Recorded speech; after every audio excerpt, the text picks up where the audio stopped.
boss, can you do me a favor? There's a lot of kids in this area, and I prefer that you didn't film here. You came the wrong time. I love playing hockey. It's a great sport. What I don't like is Islamophobia or not being fair to the beautiful mosaic we have in Canada. Oh, what did I say was that was Islamophobic, Patrick? Why did you say I was with Maple Leafs TV? I have to congratulate Doug Ford. I thought it was beautiful when he kicked you out of his events. What event was that? David Menzies for Rebel News here in Brampton. And folks, before I get into an update on the Hockey Night in Brampton story that we're doing, starring Mayor Patrick Brown, number 00, if you can, please go to journalistdefensefund.com. That's journalistdefensefund.com. Sometimes we need security guards. Sometimes we need lawyers in order to practice journalism. Well, folks, we were here a good, I'd say almost an hour before game time. But you know what? They don't call Patrick Brown Sneaky Patrick for nothing, because what he did, and I guess you can do this as the mayor, he put the ice rental an hour back. So instead of getting on the ice at 5, they were already on the ice at 4, or perhaps even earlier, who knows. You know, it's funny, primetime ice is usually very hard to get. The idea of switching on the fly, like you're doing a line change in hockey, it's usually really difficult. But I guess when you're the mayor, I guess anything goes, doesn't it? Now, we're going to get to that footage right now. What we're doing is just seeing if there's any other players to come off the ice. I don't think there is. If you look over there, Brampton security guards, allegedly they've called the police because astute viewers might recall we received trespass notices, not just me, but every member of Rebel News. Good luck arguing that in front of a judge. We're supposedly banned from all Brampton recreational facilities, including apparently a parking lot of a hockey rink, for an entire year. And technically I'm in violation of that ban. So well, I guess, hey, calling all cars, they're practicing journalism again here in Brampton. Oh yeah, that's the guy that carried his equipment. Patrick, you said you were here to inspect the facility last week. Did it pass your inspection? So you came the wrong time. I love playing hockey. It's a great sport. What I don't like is Islamophobia or not being fair to the beautiful mosaic we have in Canada. Oh, what did I say was that was Islamophobic, Patrick? I think the reason.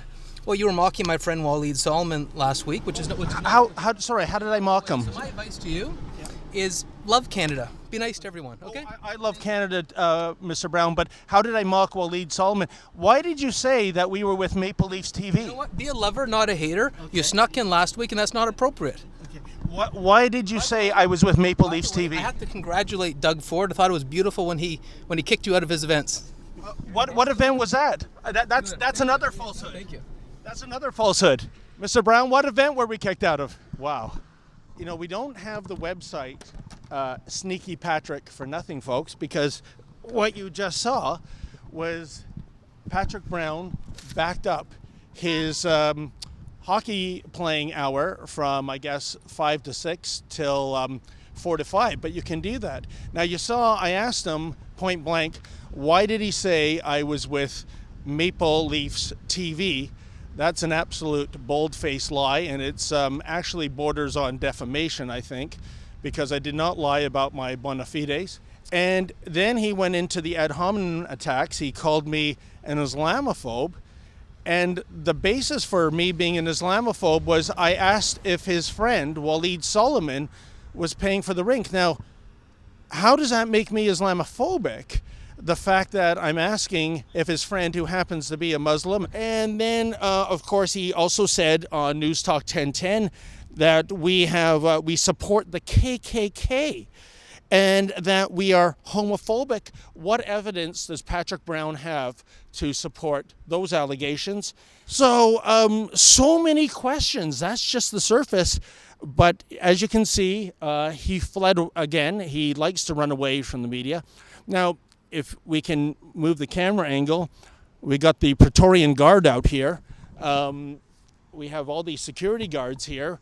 They were manning the door as well when we got here. And I have to admit, Patrick Brown did outsmart us by shifting the ice time an hour earlier.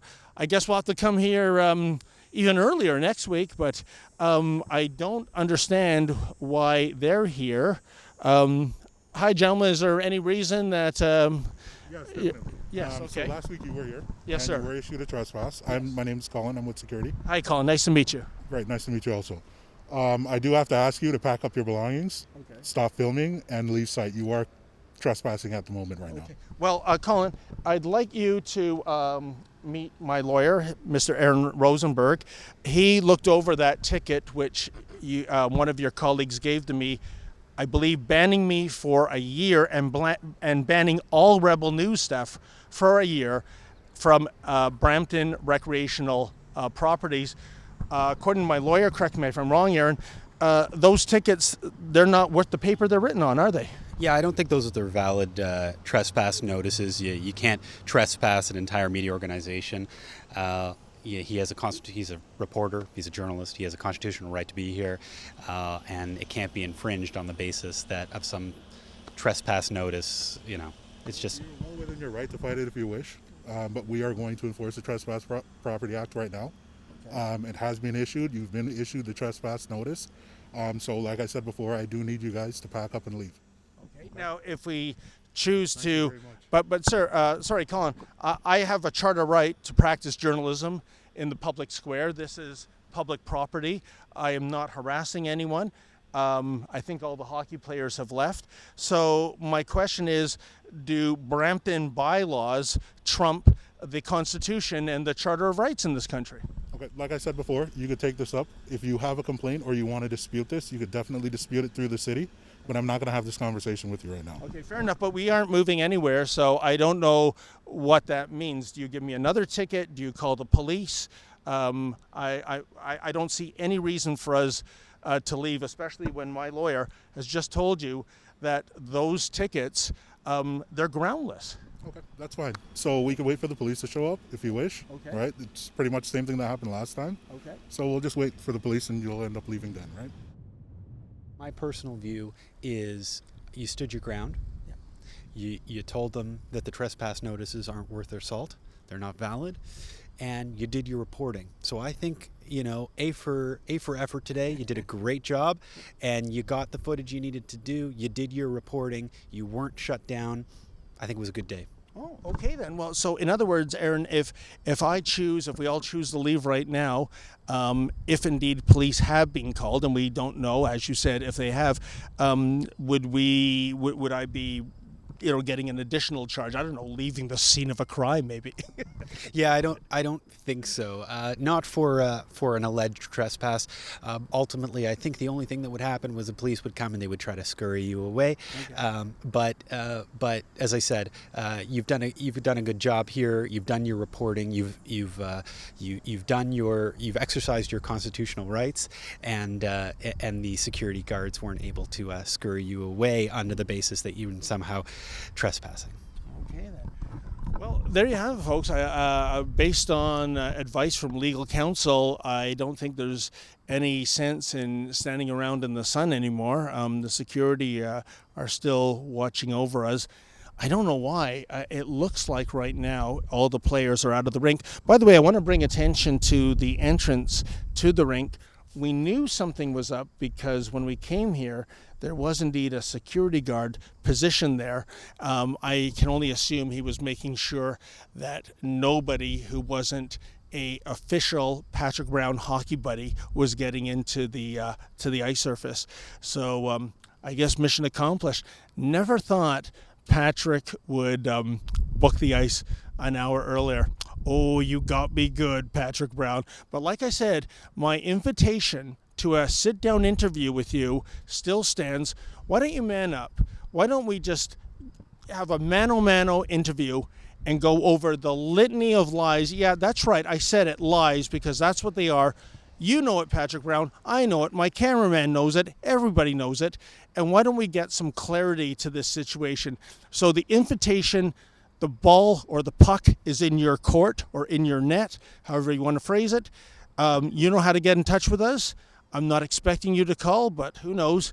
Maybe I'll bump into you somewhere else in Brampton and scrum you there, assuming you don't do what you normally do, which is run away like a coward. For Rebel News, I'm David the Menzoid Menzies. Hey folks, all the goods that you need to see about the Patrick Brown caper, it's waiting for you at sneakypatrick.com. And say, while you're there, if you can, please make a donation so we can continue to bring you the other side of the story.